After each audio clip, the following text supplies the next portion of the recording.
이 사건은 역사적인 사건이기 때문에 비상한 인식을 가지고 비상하게 재판해야 되는 건데 일반 형사 사건처럼 판결문 잘 쓰고 그리고 장량강경 반으로 하지 이렇게 된 거예요. 그런데 사실은 이 사건은 우리 형법상 체계 내에 구성 요건에는 없는 범죄입니다. 어떻게 그렇죠. 보면 내전을 교사한 거거든요. 내전을 지휘한 거예요. 그런데 우리 형법상 우리 역사상 이렇게 내전을 지휘하는 그 대통령을 상상하기 어렵기 때문에 그 이 구성 요건 체계에 들어가지 않고 그나마 특수공무집행 방해로 그 구형이 제일 최고형이 5년입니다. 그 구성 요건에 이제 맞춰가지고 기소를 했고 그러나 재판부에서 이 최고형이 선고가 될 수 있도록 해야 되는데 일반 장사 사건처럼 본 것은 저는 조희대 사법부의 안이한 사건 인식이라고 생각해요. 그러니까 전에도 말씀드렸지만 구속영장 기각시킬 때도 보면 사안의 중대성이라는 판단이 빠져 있어요.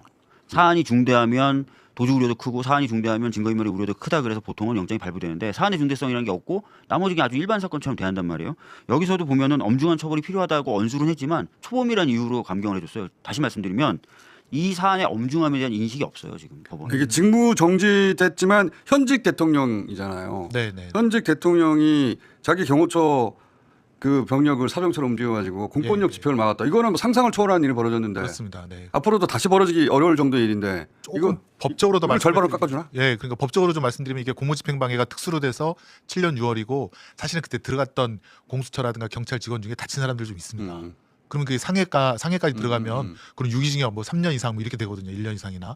그럼 사실은 징역 뭐 10년, 15년까지도 원래 사실 기소를 그렇게 해야 되는데 그 상해 부분을 좀 사실은 기소 과정에서 뺀 것도 아쉽고 그다음에 여기 보면은 이제 예전에는 뭐 1010이라 그래서 되게 경찰들이 외곽 예. 경호를 방어를 많이 했는데 지금 윤석열은 한남동 가면서 55 경비사단이라고 해서 예. 군인들이 들어와서 그래서 중무장하고 무기들이 많거든요. 근데 그걸 쏴버리라고 했다는 것이었고 만약에 군인들이 스스로 판단해서 거기서 예. 빠지지 않았으면 어떡할 뻔했어요. 아까 말씀드린 대로 내전 그러니까요. 예, 정말 거기서 막 이건 예. 군인들이 스스로 판단해서 빠진 건데. 그렇습니다. 네. 55 경비단이 빠졌기 때문에 그나마 이렇게 된 거지.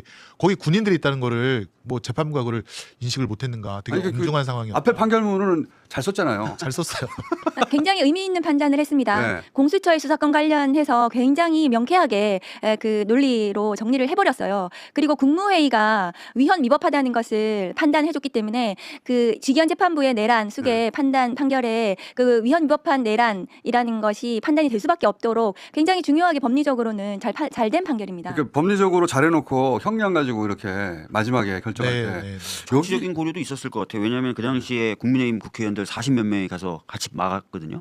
뭐 그런 거라든지 아마 이게 중형이 선고되면 문제될 만한 사람들이 굉장히 많으니까 그런 부분도 좀 고려하지 않았을까 싶어요. 저는 그래서